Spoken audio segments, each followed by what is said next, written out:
Greetings and salutations, friends, and welcome back to the Horus Heresy lore breakdown and betrayer. Last time we heard, Lorgar, Angron, Khan, and Argel Tal was having a little bit of a briefing and lambasting Erebus, as is the good thing to do, of course. A bit later on, we find Argel Tal in a tomb, a sepulchre-like area in the bowels of the ship, where many of the heroes of the World-Bearers Legion are rendered in fine grey stone. But there is one statue in particular that Argel Tal has come to visit, namely a pure white marble statue of Cereni, the Blessed Lady, the very self-same girl that, in many ways, brought the Legion to what it had become now, although I also believe that she probably was a warning against it as well. Argel Tal mulls on her last words when she had reached up and placed a hand on his demonic face and asked, "What have they done to you?" And Argel Tal wonders what she meant with that.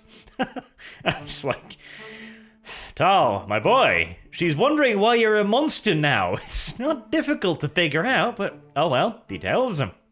He has come to not pray specifically, but seek forgiveness? No, that isn't really the correct term either, because he does feel a great deal of guilt for what happened to her, but, well, how do I put it? It's almost as if he views her as a symbol of betrayal, of everything, going wrong, of the entire betrayal itself, kinda, He failed her like he betrayed Aquilon. She is one of the last actual humans to have believed in him, to have supported him, and, well, he failed her.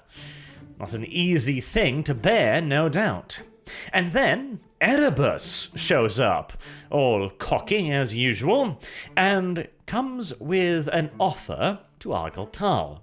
Now, Lorgar has already ordered, perhaps that is too strong a term, requested, perhaps, that Argel Tal refuse Erebus's offer no matter what it might be, and Tal was like, okay, yeah, no, I'll do it, it's fine. Of course, the problem is, whenever you are told to refuse an offer like that, it's always going to be something you can't actually refuse, isn't it?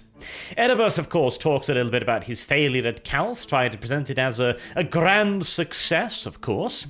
And then, very specifically, planned, I do suspect, he mentions Torgarden.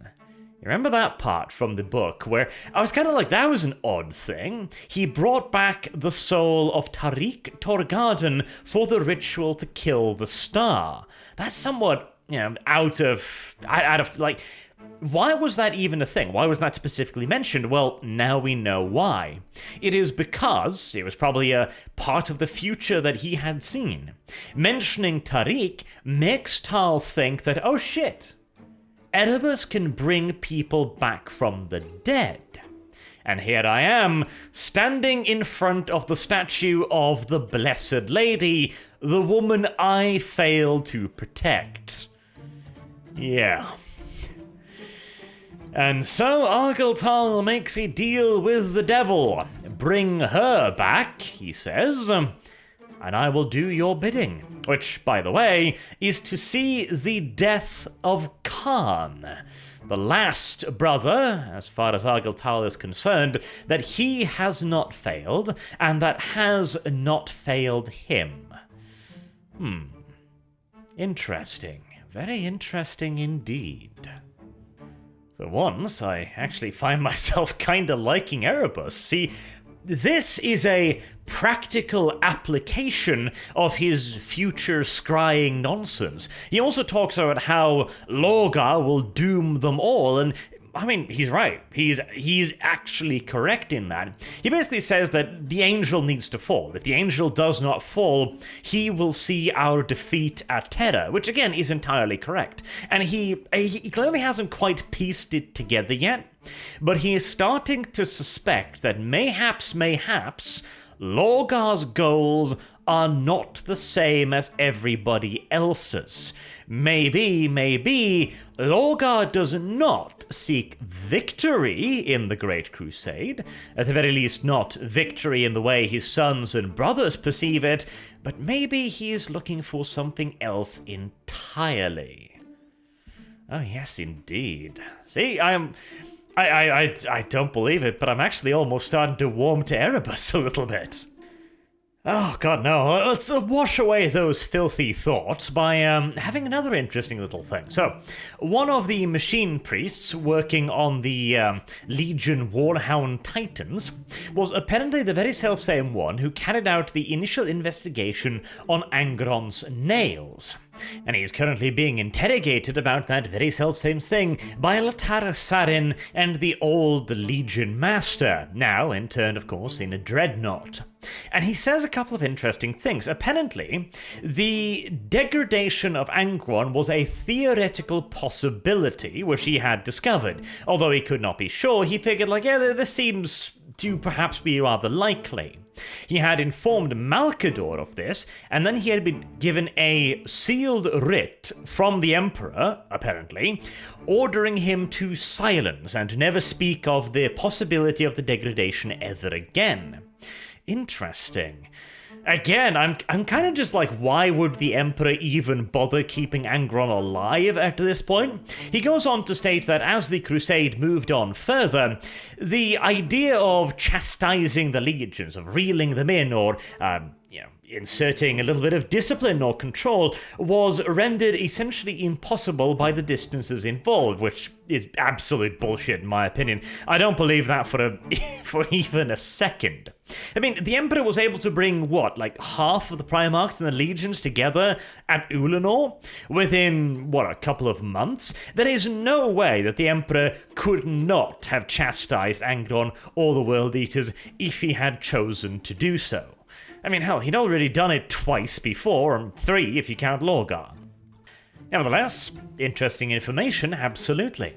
Then we return to Khan and Argel Tal, who are venturing into the depths of Lorgar's flagship, where all of the cultists and the slaves live, to look for the Blessed Lady's bones.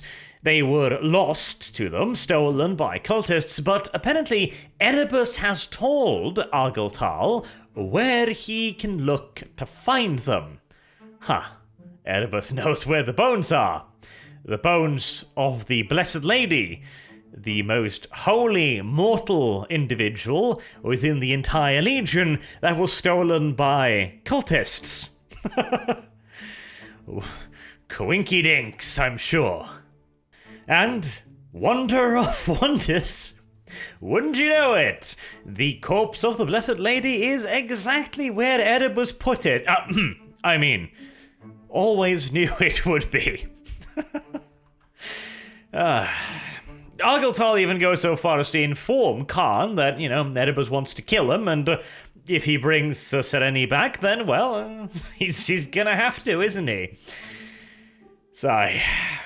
Erebus is certainly playing the game better than he has for a while, which is good, I do suppose. And now, also, we get a gladiatorial duel, and I really liked this part of the book. So, Delvarus, the commander of the Triarii,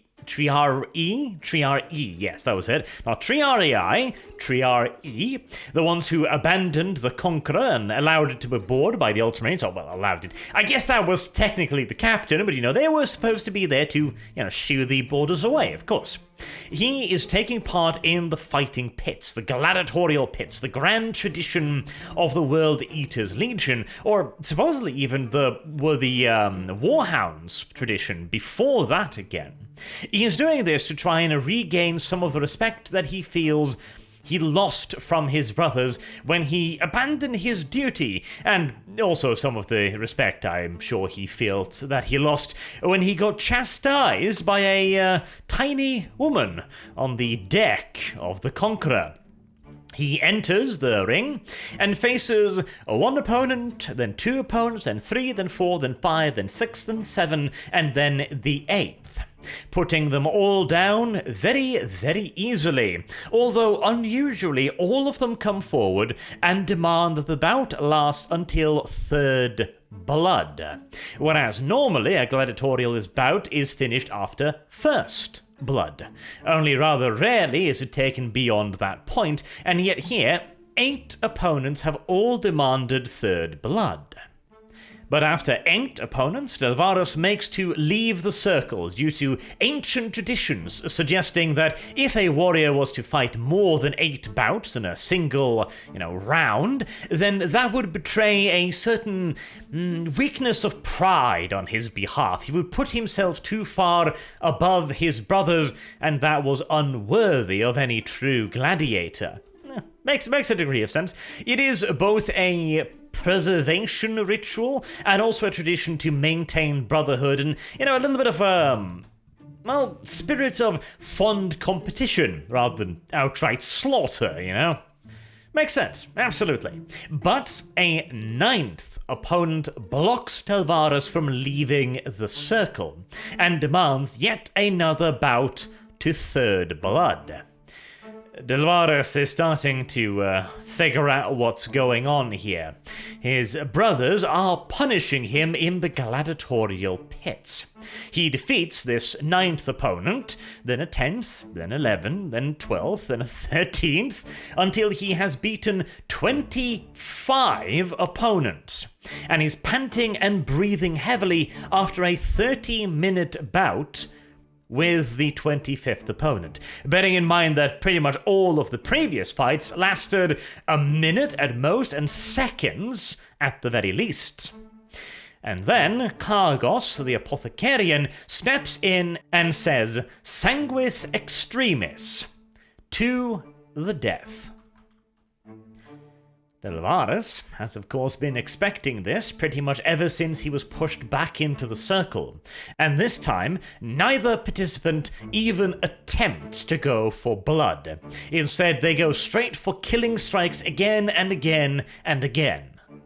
Until finally, Delvarus, overcome with exhaustion and probably no small amount of blood loss, loses control over himself as the nails bite in deeply, and he flies into a berserk rage that Kargos manages to use to his advantage to put the captain of the Triarii on his back. Placing the tip of his power weapon against Delvarus's throat, the apothecary then gives him a little bit of a lecture. Brotherhood is all we have left. We do not have tradition, we do not have a glorious Primarch to lead us, we don't even have a noble home world. We are all that we have, and you betrayed that brotherhood by abandoning your duty. And Delvarus bares his throat, ready for the executioner's blow, even mocking the Space Wolves for a moment, stating that he recognizes his failings and will endeavor to correct it. Which draws, finally, a little bit of a chuckle from the surrounding World Eaters, who have been stone-cold killers up until this point. Kargos then deactivates his blade and helps Delvarus rise back to his feet before the two leave the circle.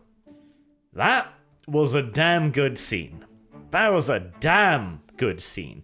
And again, it just makes me want to think even more of okay, if this is the war hounds tradition at play, a little thing that the World Eaters still managed to maintain from their glory days, how much better, how much cooler, how much more interesting, noble, and fascinating must that legion have been in comparison with these fucking savages?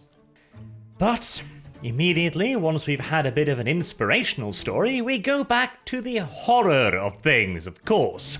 Having recovered the body of Cereni, Argel Tal and Khan bring it to Erebus, who then does a little chanty-danty ritual, killing some humans in the process. And did I mention that Argel Tal had to murder 103 people to get her body back? No? Well, he did. And eventually, the ritual is successful. They manage to bring Cereni back, and somehow she's still sane. Which... really? Really? Oh, all right. She's only spent, a year in hell having her soul torn apart every single instance of every single day for a year or so, but yeah, no, she's fine. Some fucking how. Wow. Tough cookie, this Cereni, absolutely. And naturally, she's scared absolutely shitless by what has happened to the Legion that she once served as a confessor to. There is a line in the book that says that Cereni was as faithful as any one of them, perhaps even the most faithful. And there's even a mention that she was the very first one to offer prayers up to the Pantheon, but I don't remember any such actions on the behalf of Cereni. Now, certainly she was aware of the more religious nature of the word-bearers, absolutely, but I'm pretty sure she clung to the idea of the Emperor until the absolute very end, and thought that the word-bearers were not really going the way that they actually were going, and I don't remember any mention of her being actively praying to the Chaos Gods. Perhaps I've forgotten it, or just slipped my mind, it's possible, but especially considering how she behaves now, that does not seem likely. Argel Tal scares, again, the living shit out of her. All of the people around her scare her, and she has to be placed under constant guard to ensure that lunatic cultists don't break into her room in the middle of the night. She does have some long conversations with Argel Tal, and by the way, she can see now, which probably did not help her discomfort in the slightest, obviously, and she pretends that she's just fine and that she remembers nothing of the year she was dead, although, no, she absolutely does, apparently. Again, how the hell is this girl still sane? And again, I suppose that depends on your definition of sanity, does it not? It'll be interesting to see where this is going. Meanwhile, Angron storms into Lorgar's chamber and demands to know where they are going, because he thinks he knows where they are going, and Lorgar confirms it. They are indeed heading towards Nuceria, the planet that Angron failed to conquer, and of course the planet under the command of the very self-same nobles who hammered the nails into the back of his skull. Angron claims to not hold any grudge against them, or well, that's probably the wrong term. He claims not to want revenge against them, but Lorgar just goes like, I don't care. I don't care. This is the linchpin for the Ruin Storm, and besides, the people who hammered the nails into the back of your heads are probably the ones most expert in their operation, and Lorgar still wants to try and save Angron.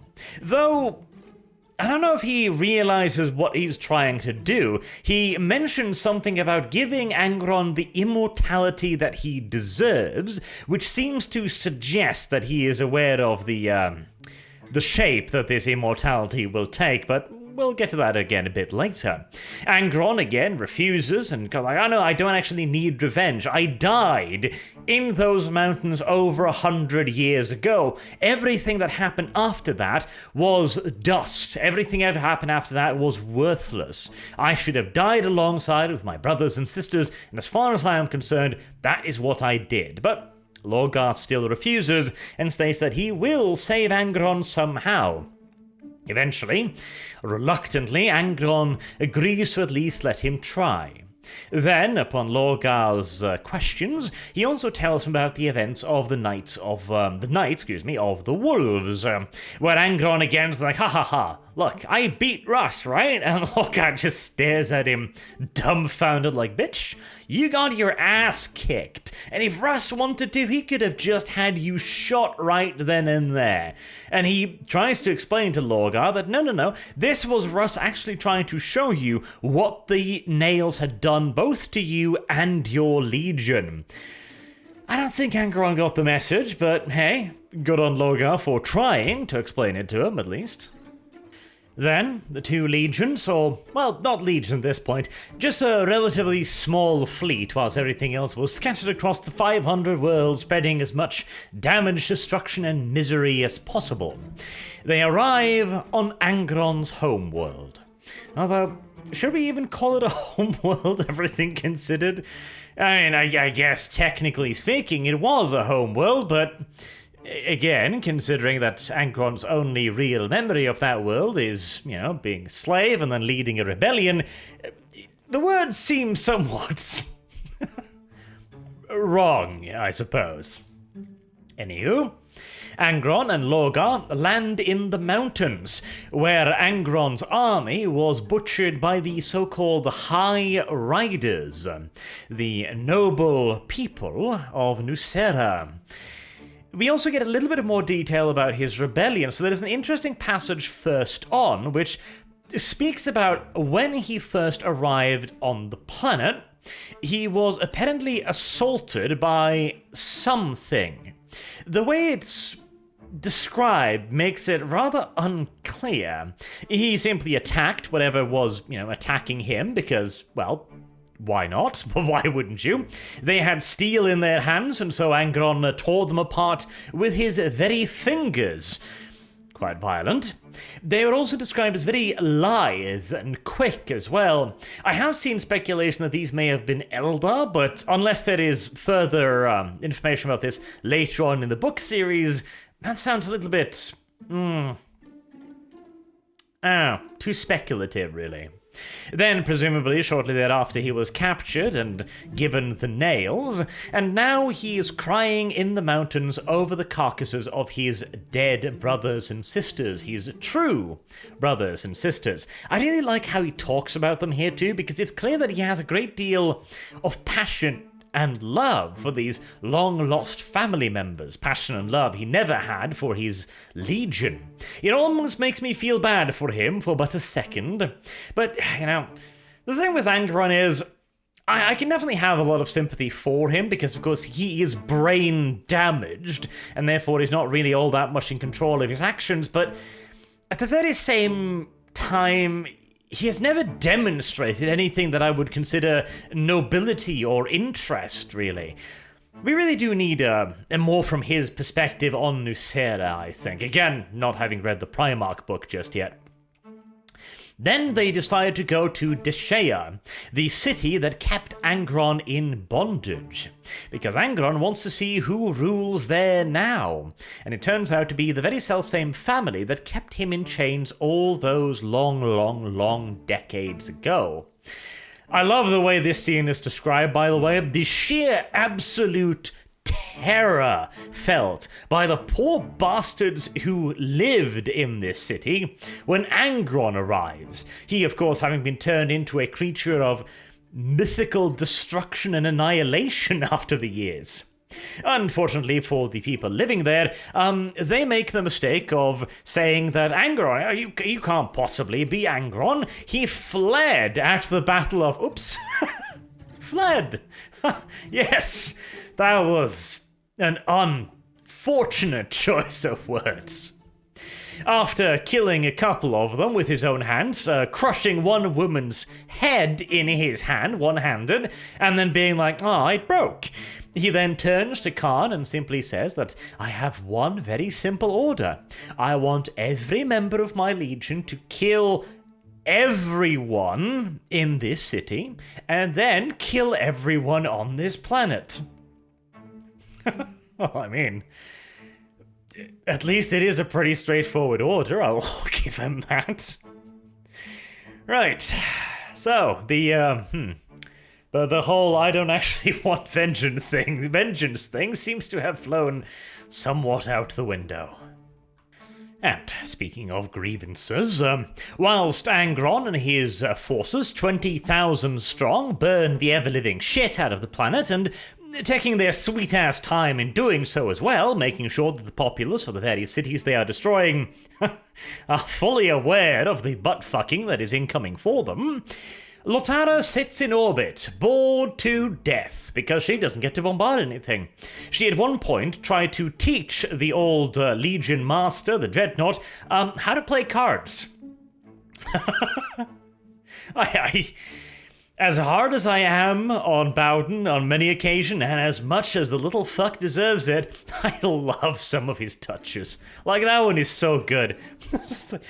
I tried to teach a Dreadnought to play cards, and I imagine a Dreadnought with massive power fist claws trying and failing miserably to grip the little cards. And eventually he just goes like, this is ridiculous. And I'm like, yes, this is thoroughly ridiculous. In every single way conceivable, this is silly. And then, again, speaking of the whole revenge thing, the Ultramarines arrive. Yes, they arrive. Fuck only knows why or how or any of those myriad questions as to how they got here, but they arrived, and there's a lot of them. Apparently, the Word Bearers and World Eaters fleet outweigh and outgun the Ultramarines' vessels. But nevertheless, Lotara states that if she is forced to stand and fight them, she will die from 1,000 cuts, suggesting that the fleet is quite badly outmatched in this engagement. Angron refuses the order to return to the ships and presumably fight boarding actions against the Avengers. Avengers? I like the idea of Ultramarine Avengers, but I'm wondering somewhat off the point here. Instead, he orders the two legions to charge the last remaining city on the planet and then dig into the ruins, because he states that they have come here for vengeance. They have come here to make sure, and making sure requires evidence. It requires planetfall. If we dig in, they will attack. And so Lotara's orders, and the fleet in orbit, is to simply deny bombardment of the planet at any cost. Even at the cost of the ship itself. Now, this is an interesting idea because, in part, I do agree the Ultramarines after Cal thought out for vengeance, specifically. Rather than just merely killing the enemy, they want vengeance, specifically vengeance. And that will probably override some of the more logical parts of their psyche, though in this situation right here, with the capital ships of Lorgar and Angron in orbit, if they could go into a position, oh, and by the way, you know, they arrive through the warp and they're going to engage them in 9 minutes because, again, the rules of fucking Void Warfare. Anywho, if they are in a position to cut off the retreat of these ships, then that is what I would do. That is what I would figure Guilliman would do. Move in to destroy the fleet, and then destroy the fucking planet. All of it. The entire goddamn thing. You cannot make any more sure than that. If you absolutely want to check if the Primarchs are down there, alright, do a few bombing runs, do a few strafing runs, the Thunderhawks and escorts, etc. Maybe send out some scouters or outriders. I mean, you've got all the time in the world, essentially. Just line yourself up so that you can fire cyclonic torpedoes if a reinforcement fleet arrives, and destroy it. I mean, if you've got 9 minutes, you've got plenty. And in all due reality, you should have a hell of a English. You should have a hell of a lot more than that. Again, excuse me, but these are the kind of more rambly videos, so just keep it in there, some of it. So, I don't know. I'm not going to claim that this is ADB's usual loyalist are retards, because I can absolutely see the reasoning for why they would want to carry out planetfall. And I'm also willing to give a little bit of author freedom, a little bit of, you know, dramatic license, because if the Ultramarines arrived, bombed the planet, and then just left, I can see how that would not be necessarily entirely satisfactory for the readers, you know? I get it. I absolutely do. But we then also, before we get to Ultramarines, we get a very, very interesting little side piece here. A very interesting one. But, as always, with commercials, I need to place the commercial here so that you're like, ah, shit, now I have to know what he's talking about, and we'll actually sit through it. Or, you know, just down the ad block. One or the other. And welcome back. Did you get a dating advice site, by the way?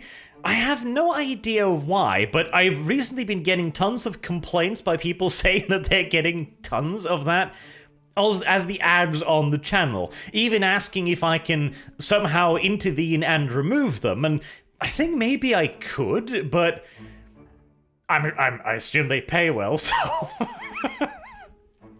so fuck you. Oh, great. Now, what is the interesting thing? What did I keep you here for? Well, it has to do with another one of everyone's favorite characters, the Perpetuals. For one of their numbers has made it aboard the Lex, the Word-Bearer's flagship, and he has sought out Cereni for a little bit of a private conversation, having gotten to her as she has walked away from one of her guards, and she decided to go visit the crypt where her statue stands. Somewhat morbid, but, undeniably fascinating, I'm sure. It's a little bit unclear who this Perpetual is. He names himself Damon. We know it's not John Grammaticus, so... perhaps? Who knows? It would make a certain degree of sense, I suppose, since he is involved in all of this. The way his accent is presented in the audiobook in particular makes me think maybe it has this kind of drollness to it that I really like. It's quite appealing, actually. Anywho, he starts talking to Cereni, telling her to calm down because she's freaking the fuck out, unsurprisingly. Oh, random person approaches me in a crypt. Yes, time to freak out indeed.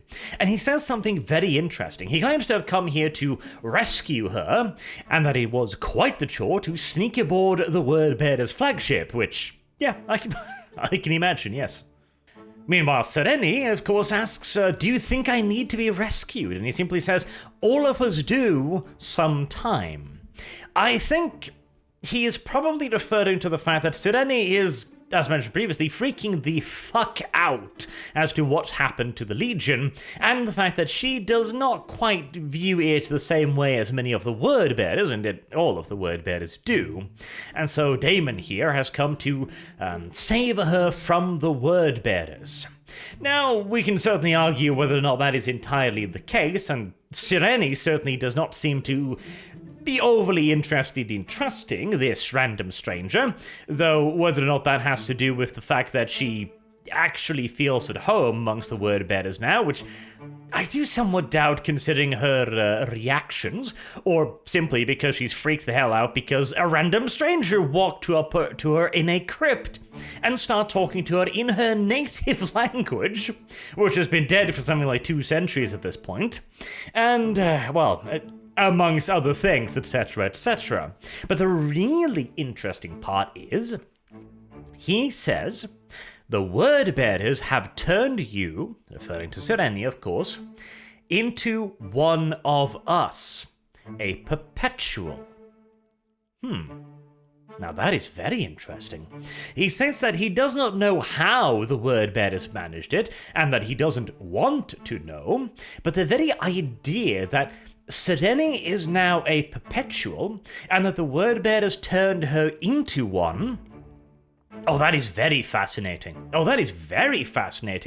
Because that suggests that the Eldar, the ones we presume to have started doing this, unless this is some kind of natural thing, but again, this would suggest that it isn't a natural thing. This book then would suggest that this is actually a thing that you can be turned into, suggesting that it's, well, how do I put it? It suggests agency in the process, is perhaps how I might put it. It suggests that this is an action someone can take to get a desired result, and therefore there is a scientific basis for it. This is also one of the things that Lorgar gets annoyed at Angron for, because Lorgar, of course, is of the opinion that the things he is doing is not just magic, it is a science in a way, a metaphysical science, because he knows that if he does a certain thing, then a certain thing will happen. It is a science in many ways. And this then suggests that the creation of perpetuals was not a natural phenomenon at all, but instead something specifically created to achieve a purpose, one would assume. That opens up a whole can of interesting worms for the Emperor, the Eldar, the Cabal, for all of them. It really, really opens up quite a few doors, doesn't it? But again, Cereni doesn't want to go along with the stranger, and so eventually calls out for her guardian, who shows up and incinerates poor little Damon. And that seems to have been the end of that. Until, whilst trying to flee the Lex later on due to the Ultramarines' fleet bombing the shit out of it, Daemon shows up once more alongside with other serfs as well, killing Cereni's Astartes guardian and going once more, "Will you just fucking listen, woman?" And then we cut out to the space battle. Now, the Void War here is, an unfortunate one for the traitors. They have the Fidelitas Lex, the Gloriana-class capital ship of the Word Bearers. They have the Conqueror, which is also a Gloriana-class vessel, and even bigger than most, and heavily armored, the capital ship of the World Eaters. And they have the Trisagion, a Furious Abyss-class vessel. They also have a handful of small escorts, but against the incoming fleet they are unlikely to last for very long, and will be burning wrecks rather quickly. The Ultramarines have 41 vessels of various sizes and displacements, seemingly thrown together rather quickly in an ad hoc fashion. Lotara does not rate their chances very highly. She assumes that the Fidelitas Lex will be hammered by a lance fire and destroyed, whilst her own Conqueror will be boarded, allowing the enemy to split their attentions equally between the two ships, whereas the Trisagion is too big for them to engage directly. And that does turn out to be correct. The Fidelitas Lex is destroyed and begins its death dive towards the planet down below. The Conqueror tries desperately to keep the enemy from launching their assault upon the city, trying to destroy, amongst other things, massive Titan transports. Yeah, that is going to be a problem for the Legionnaires downstairs, although they do have their own Titans as well, though they are mere warhounds. The crime will soon happen. But regardless, for the poor Legionnaires, it's going to be rather difficult to deal with Titans, never mentioning, of course, the thousands of Ultramarines likely to be aboard those vessels as well. And shortly after the death of the Fidelitas Lex, the Conqueror is indeed getting boarded. Lotara then calls for the captain of the Triari, the very selfsame one that was humiliated in the pits after having abandoned her the last time, and gets a response. He stayed put this time with his 5 companies of World Eaters. Happy, happy, happy. Honestly, I am a little bit confused why the Ultramarines would bother boarding the Conqueror, however. I mean, I get the basic idea that they're splitting their fire, concentrating fire on one ship and then boarding the other in an attempt to knock them both out at the same time, but this is a World Eaters capital ship. And undoubtedly, the Loyalists will have known about its complement of shipboard Marines as well. It's not an easy target, and considering the Conqueror has already had the shit kicked out of it by the boarders after Armatura, and this damage should be quite evident to the sense of the Ultramarines, why the hell do they choose to board that? Well, plot reasons is essentially why, but in any kind of realistic scenario, again, with the damage done to the Conqueror, and considering the sheer amount of it, that would absolutely show up on scanners. It was to the point where it was randomly dropping out of the warp in transit. That suggests some pretty goddamn major power fluctuations. Surely, the Ultramarines would then have chosen to board the Lex, hoping maybe even to find and kill Lorgar personally so they have a vengeance against him specifically, and then just blast apart the Conqueror, which they would care far less about, one would think. But instead, apparently, they just want to destroy the Lex.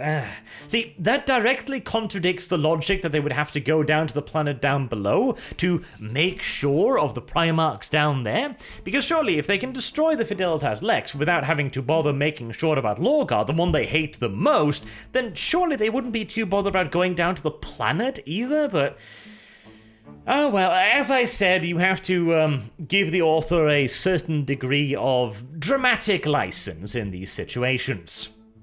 Though this entire fight is pushing that to perhaps a bit too extensive of a degree. So let's go over the final fight in the book, shall we? The Void War, as we already talked about, 41 Ultramarine Scratch vessels against the 2 Gloriana classes and the Furious Abyss. The Fidelitas Lex is destroyed and sent careening down into the planet below, where it slams into the ocean shortly off the shore of the city in which the Legion is now fighting. Now, that alone should be enough to stop any at all fighting on the surface, and the mere threat of that happening should have been enough to make Guilliman not land on the planet in the first place, because a Gloriana-class battleship impacting on a planet, I don't give a fuck about the angle, because the book tries to excuse it by going like, oh, it came in shallow, and therefore it only created tsunamis. Like, I actually went and looked this up. Something like a Gloriana-class ship hitting a planet would initially create a wave along the lines of a kilometer or so. By the time it reached the shore, depending on how far away that shore would be, it would be everything from, 10, 20 meters high to a couple of hundreds, depending upon how far away. And seeing as this impact was within visual view of the city, yeah, it should have just been wiped away right then and there, but it wasn't, and it really only provides a minor inconvenience to the warring factions, which is bullshit.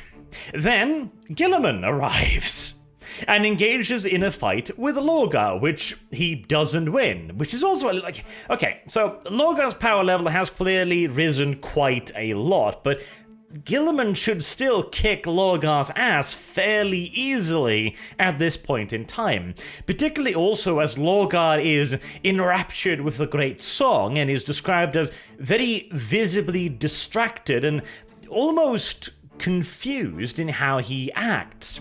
And eventually Lorgar is kind of pushed back as well, but then Angron intervenes and saves him. Angron, by the way, which is going to be turning into something rather interesting over the course of this fight, but before that, the crime. So, Guilliman is a consummate strategist and tactician.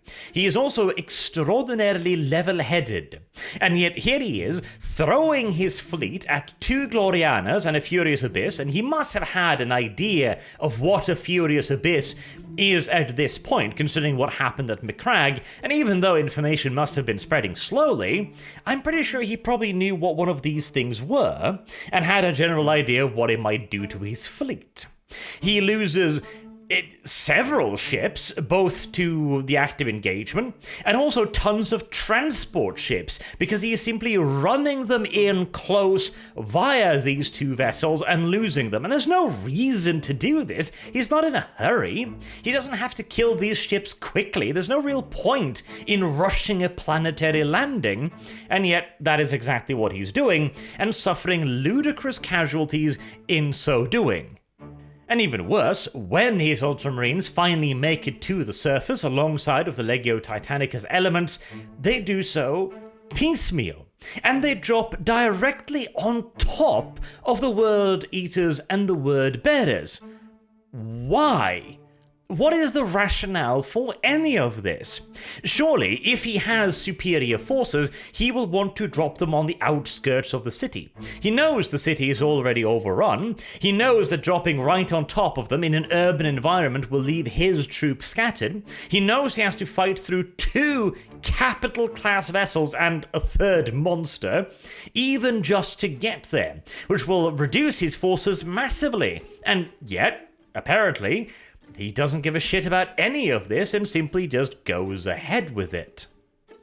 The biggest disaster of it all is when the Titan elements that he has brought along, including an Imperator class, is dropped right on the outskirts of the city, well within engagement ranges of all the enemy's weaponry, in its dropship, its coffin ship, and by the time it even begins to move out of its coffin ship, it is already under attack by 30 Audax Warhounds, which pepper it full of their gripper claws, their mini Ursa's claws, and begin pulling it to the ground, shackling its weaponry and making it unable to defend itself. And again, there was absolutely no reason for this. If the Ultramarines had a goddamn Imperator, that is even more reason to land 100 kilometers away and march up to the city and annihilate it from range. It's just...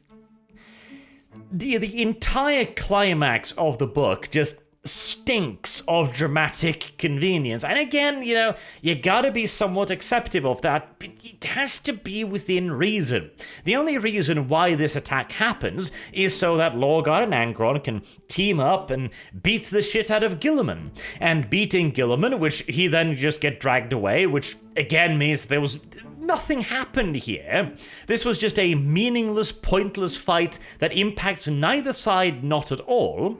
Except, oh, excuse me, there's one thing. It provides the key to Angron's ascension into demon princedom. I suppose that is the one thing that actually changes here. It's so pointless, and it serves only this one plot convenient reason, really. I mean, this could have just been the garrison of the planet, and it would have made a lot more sense. You didn't need to bring Guilliman into this, and you didn't... I just realized... I literally just realized... This is Guilliman, the consummate cold-headed tactician, acting like a complete fucking retard in an ADB novel. No, sorry, I forgot. Slipped my mind. Right, well, that does explain all of it, doesn't it? So, moving along. The Imperator-class Titan is bound by all of the Audax Warhounds, and then it is bordered by the Word-Bearers and the World-Eaters, primarily 12th Legion in this case. And through all of this, we follow Argel Tal as he follows Khan around. He is convinced that Erebus's prophecy was correct, that Khan would die on a world much like this. And it seems as if it's happening too. He saves Khan's lives on like a dozen occasions, throwing weapons away from him, blocking incoming attacks from Ultramarines, or moving him out of the way of the most unsafe fighting. And he does all of this whilst constantly taking attacks both from the Ultramarines and also from the World Eaters and from Khan, lost to the nails. He's being chopped down piece by piece until at the end, when Khan and him is standing on the top of the Imperator Titan, having cleansed it of all life and seized it for their own legion, quite the achievement, only made possible by retardation, but hey, details. Argel Tal is covered in wounds. And Khan is fine. Well, as fine as anyone is after fighting for a few dozen hours, but still, he's okay. He's alive. The situation has changed. The sky is no longer grey, it's no longer dawn, etc. It seems as if the prophecy has been proven false, at the very least for now. And so Argel Tal relaxes. Khan feels the nails start ticking again, so excuses himself as Erebus arrives. Potentially the reason why the nails suddenly started ticking. And Argel Tal is not on the defense at all, although Raum, the demon inside him, absolutely is urging him to kill Erebus immediately or surrender control so Raum can do it instead. But Argel Tal's like, no, he was wrong. Khan is fine. He didn't lie, and he brought back Cereni. I trust him now. At which point Erebus's sword slides into Argel Tal's spine.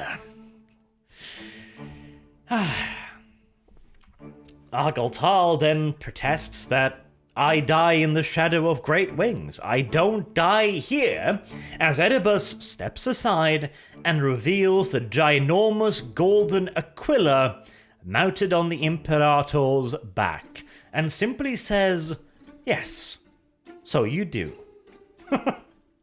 I'm actually starting to warm to Erebus. I can't believe it, but I'm actually kind of starting to like him, because this was some solid traitorous nonsense right here. I quite liked this one. But there is another betrayal as well. After Guilliman gets dragged off Lorgar by Angron, Lorgar begins his chanty-chant nonsense to bring the Ruin Storm into full fruition.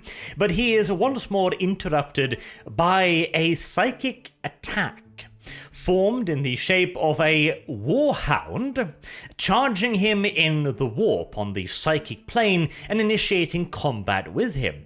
This is the remainder of the World Eaters librarians, or the Warhound librarians, I suppose we should say, that believe that Angron is being transformed into something by Lorgar, which, I mean, is correct, and they think it's not a good thing he's being turned into, which, to be fair, again, objectively speaking, I think they probably are correct in this. Sadly, they don't manage to kill Lorgar, but they do manage to weaken him quite a bit. They also urge Lork, the old Legion Master Dreadnought, to join in the assault, and so he does. Though Lorgar defeats their psychic assault, he is then attacked by the Dreadnought and the the librarians in their physical forms. This, too, leads me back to the point as, why and how did these people escape the Purges? No, that question really does annoy me. Angron hates librarians. They're not part of the Brotherhood. They're not trusted. They're not well liked, and yet they were still within the Legion. And O'Rourke, who still bears the iconography of the Warhounds and refuses to allow himself to be repainted in the colors of the World Eaters, he too was spared. All, again, kinda just for this to happen, essentially. And then Angron emerges once more, now having turned into a full-on demon prince, kills Lork, tearing apart the Dreadnought, and also kills all of the librarians. In fact, eating them alive. As the rest of the World Eaters just stand by and watch, even going so far as to preventing the librarians from escaping and pushing them back to Angron.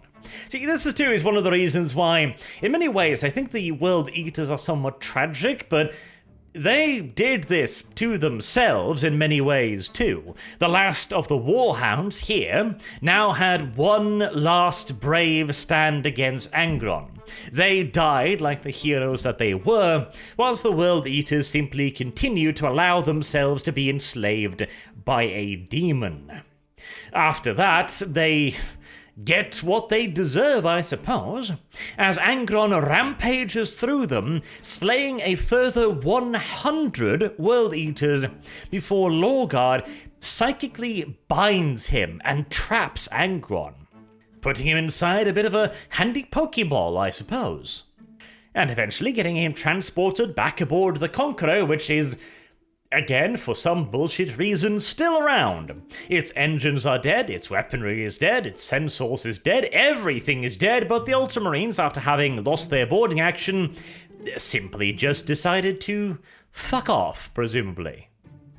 Then is mention made of the Furious Abyss class butchering their fleet in ridiculous numbers and speed, of course, but if the Conqueror really is that screwed over to the point that most of the bridge crew is dead, though thankfully not Lotara, then surely just a volley of torpedoes at point-blank range would have finished it, or a volley of point-blank range macro cannon battery fire. Any of a dozen things would have been enough, even just as the Ultramarines left, but again, due to convenience reasons, the Conqueror lives, although it is being corrupted quite severely by Angron's very presence, the faucets pouring blood, little mouths growing in the shadows and whispering and so on. This disturbs Khan a little bit, and he confronts Lorgar and asks him what the hell he turned Angron into. And Lorgar's just like, oh no, it's just Angron. Nothing more, nothing less, as he says. Khan immediately goes, no, bullshit. Whatever is chained in the hull of the Conqueror is not Khan. Again, faucets spewing blood and mouths growing out of walls. This is not standard operating procedure, but Lorgar just kind of, tells him to go away. No, that's Angron. Well, I'll go in there, and I'll let him out once we arrive at another world I want killed. Is that so different than how he's been up until this point? And Khan doesn't really have an argument against that. Oh, poor Karn. I mean, the gentlemanly thing to do for Karn at this point, if he wants to have any pretense of nobility, would be to go down there and bury his axe in the demon, but again, the World Eaters are absolutely complicit in their own suffering for simply refusing to stand up to the now literal demon that they call their leader.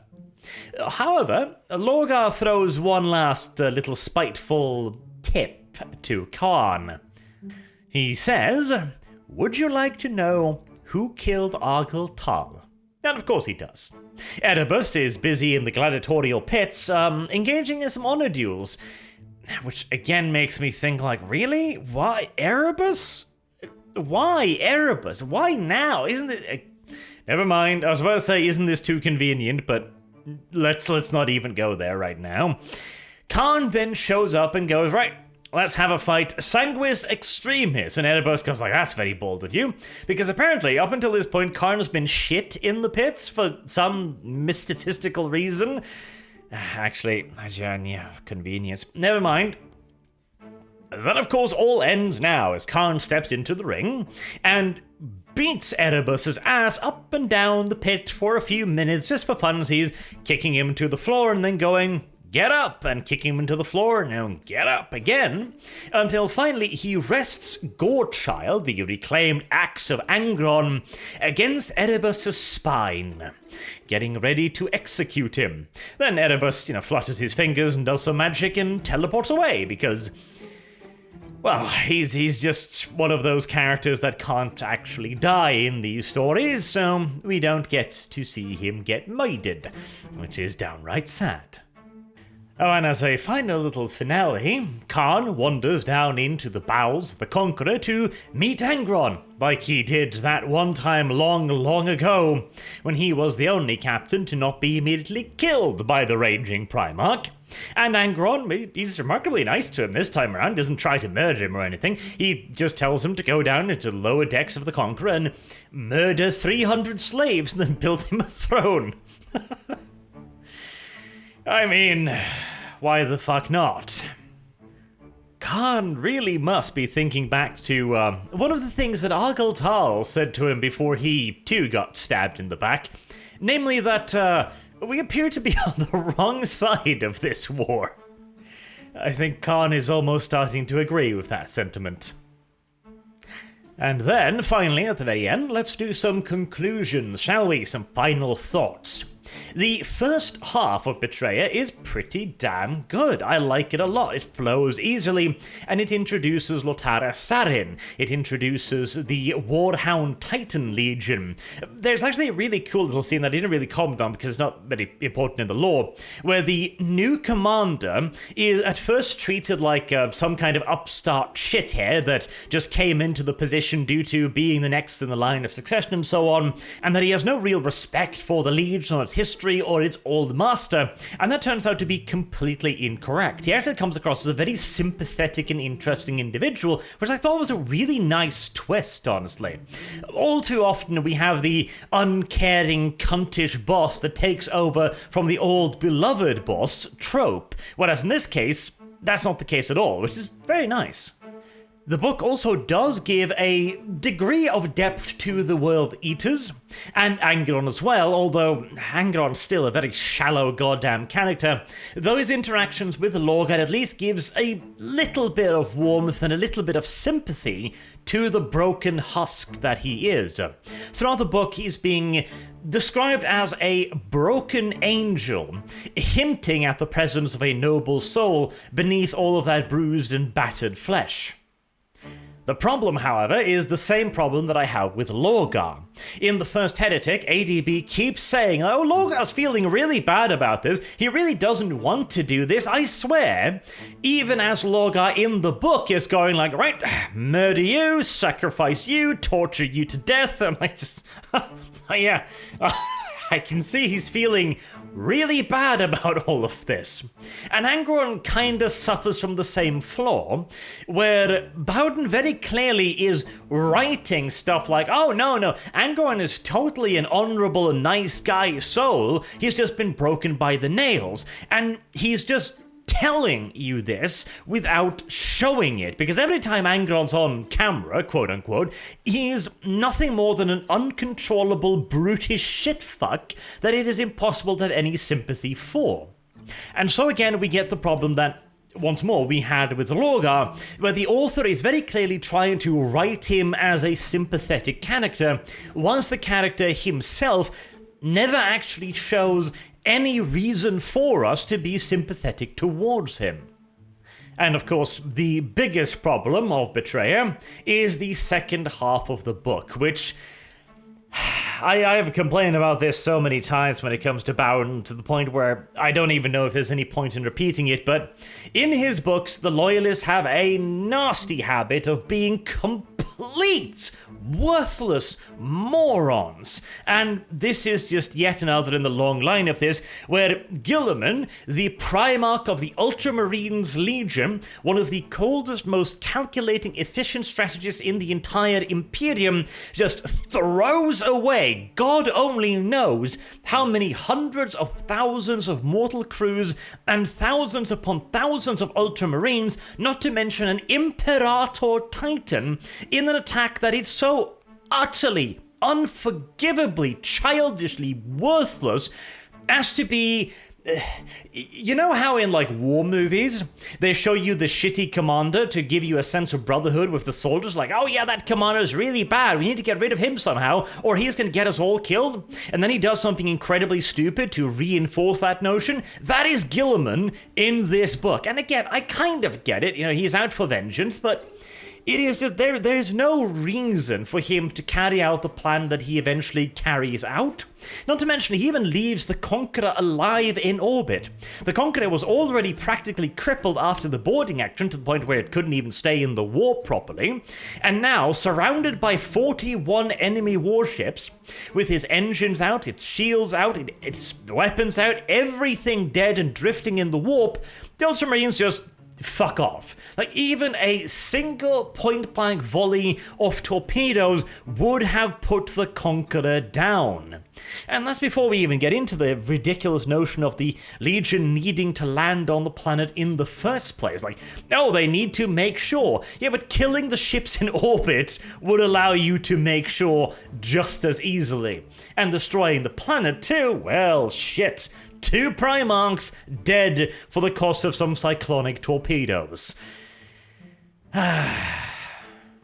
It just really all comes across as nothing more than an inconsequential, insignificant plot point that serves no other reason than to be the enforced dramatic end moment of the book. I don't think these events will ever be mentioned again. I don't think Guilliman even talks about the events on this planet, or him being apparently defeated by Angron. It's just, next time we see him, Guilliman's perfectly fine on Macragge, as if nothing ever happened, and it's just like, Anywho, I've lambasted that point enough, have I not? So, all in all, it is a pretty damn decent book, but the second half really, really undermines the first half, and leaves you at the end kind of feeling as if what you just read didn't actually matter over much, and that a lot of this simply just didn't need to happen. That a lot of this could have been a side story in a more important work. It's kind of ironic that the second appearance of the Furious Abyss class, in and of itself a big-ass problem, would end up having kind of the exact same problem as the Furious Abyss novel, where the reader kind of ends up with a feeling of none of this actually really mattered, which is really unfortunate because, again, the first half really had some really interesting and significant developments in it. It's just that the ending really sours the whole experience. Anywho, until next time, I have been Arch. Thank you all very much for listening, and I hope to see you all again soon. Until then, have a good day.